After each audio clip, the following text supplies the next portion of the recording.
With Fortune's Weave on the horizon, we are now approaching a decade plus of the modern personal skill system. Introduced in Fates, every single unit since this game, and that is a lot, has their own personal skill that is unique to them and cannot be removed. It fixes a problem the series has had for a while, where units that were the same class would end up feeling pretty interchangeable. It was never literally true, of course, as stat spreads, growth rates and other differences did provide a bit of uniqueness to everyone, but those didn't have the same impact as personal skills. You could feed your weak Myrmidon so much experience they would equal the much better Myrmidon, but you could never swap out their personal skills. And yet, despite me fully agreeing with the vast majority of the fanbase that personal skills are a wonderful addition and a great idea, I also think a bit of a shake-up is needed. This system is not without flaws, even though it feels like it easily could be, so let's take a closer look at the problems of the system and how they can be fixed. But let me start by complimenting it a bit more and focus on the good aspects, just so we're clear what I think the strengths of the system are. The benefit that it makes every unit feel unique compared to every other one in the game is obvious, you don't need me to deduce that, but since it's first and foremost a gameplay-centric mechanic, I feel it doesn't get enough credit for the way it allows for story gameplay integration. Fates didn't yet dare to go all in on this, more like 50-50, but in Free Houses and Engage, every character doesn't just have a unique skill, their skill is also tailor-made to fit their personality and or story. Sure, they're not exactly subtle, Sylvain the Philanderer and Marianne's animal friend don't exactly leave much room for interpretation, but it does mean their effects really suit the characters that have them. Of course Sylvain performs better when fighting next to female allies, or Marianne next to animals. That's very in character and it only strengthens the idea that the world in combat and outside of combat are one and the same. Which may sound super obvious, but in the past they have occasionally felt quite disconnected.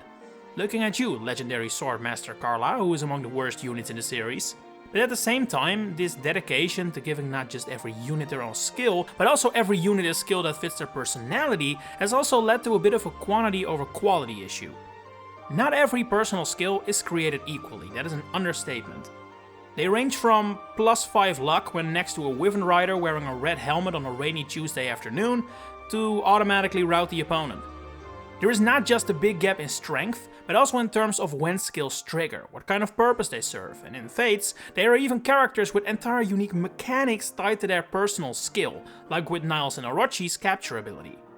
Like, there is a jail in your castle specifically for these two characters their personal skill, while Saizo is actively killing himself with his, since it causes damage to himself and adjacent enemies if he is on low HP. Now, I'm not here to argue that intelligent systems should balance these skills better. In fact, I think a game like Fire Emblem, which is entirely single player and is just as much about character writing and story as it is gameplay, doesn't really need balancing. It's not necessarily a problem that not every unit is equally good. They aren't in lore, they don't need to be in gameplay either. So the fact that Tamara has a great skill and her brother Fogado has one that is absolutely atrocious is not necessarily a problem per se. But while I don't think personal skills need to be balanced from a gameplay perspective, they should be balanced from a creativity and originality perspective. And that is definitely not the case. Which means you end up with characters where their personal skill is super unique and adds an entire extra dimension to the game, like Niles and Orochi, while others might as well not exist, like Bunei. Or alternatively, they do something pretty useful, but they also do something rather unexciting, like the personal abilities of the Free House leaders during the Academy phase. No one is gonna say earning more experience is bad, it's super useful, but all three of them having the same personal ability when the entire point of the game is that these three don't see eye to eye at all is really strange. Not to mention that it's just an outright unexciting skill as well. Like literally, you could have never read what their skill does and it wouldn't change a thing, it's entirely passive. And this is hardly the only example of this, there are so many personal skills that are completely passive and have zero influence on how you play the game really. And that would be fine if that's what they all did, but that is very much not the case. Some skills ask you to rethink your strategy, or allow for moves that otherwise wouldn't work. They have a great influence on how you play the game. And while a gap in strength, in power level if you will, is fine by me, I do think these skills should be more balanced in terms of how interesting they are. It cannot be the intention here that Happy has a personal skill that completely changes the way you might do combat with monsters, whereas Anna's gives luck +5. My man, luck is a stat. You could have just given her 5 more luck and then come up with an entirely new skill for her. Or, alternatively, give Free Houses Anna the same personal skill as Fates Anna already had, which wasn't necessarily super good, but it was unique and it was fitting. And now you may be thinking, no, that wouldn't work either. It wouldn't exactly be a personal skill if someone else also has it. But here's the kicker. The same personal skill in the same game, that doesn't exist. But these skills get effectively reused a lot between games. While IS is usually careful not to make the skills exactly the same, there are a lot of examples of characters that have pretty much the same skill, just with either different exact numbers or different stats they affect. And I don't even just mean, oh, you get a boost to your attack when next to female allies and you get one next to male allies, which is also super common and has appeared in basically every game. I also just mean straight up the same idea. Both Petra from Free Houses and Scarlet from Fates get crit boosts when on low HP. Fates' Asugi and Free Houses' Linhardt both heal themselves when using weight.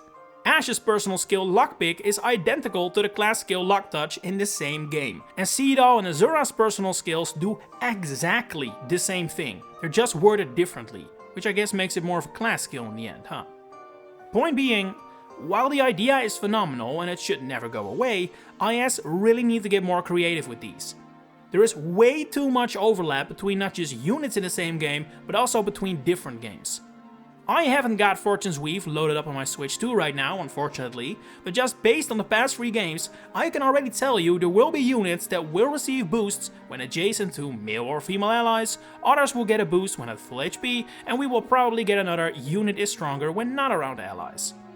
That right there shows exactly the problem with these personal skills, because if they did their job perfectly right, it should be impossible for me to know all this without even knowing the characters in question. And yet, there is a very big chance I'm right on the money. The idea of recycling personal skills goes directly against the entire point of the feature, and I'm honestly a little surprised IS hasn't come to realize that themselves. Or maybe I'm just underestimating how hard it is to come up with personal skills. But even then, surely the high number of reusing the same ideas can be avoided. I'm not saying everyone should be like Niles or Orochi, personal skills that are that important only cause further problems, but the current situation is another extreme. I gotta be honest though, I'm not too optimistic for this to be changed currently. I'd love to be wrong, but at the end of the day, this is a fairly minor issue compared to some of the other problems the free games that had this have had. Then again, looking at how this mechanic developed, you can clearly see that this is something IS has its eyes on, as while many skills are effectively recycled, the number of skills that are exactly the same is very low. I'm pretty sure it's the aforementioned Azura and Seedal, and then only a few others like Valoria and Raphael, and Mercedes having the personal skill Lift to Serve, which was a class skill in Fates. Anyway, point being, IS has its eyes on this, and the way they try to circumvent direct repetition is 100% deliberate. We're so close. Just give it that final extra push and care, please. But hey, that's just how I feel. How do you feel about personal skills and what they should look like in the future? Share it in the comments below. If you enjoyed this video, please consider giving it a like and subscribing. If you really want to support me, you can now become a channel member to get all kinds of fun perks and help me keep bringing these videos to your doorstep every week. For now, thanks for watching and enjoy the rest of your day.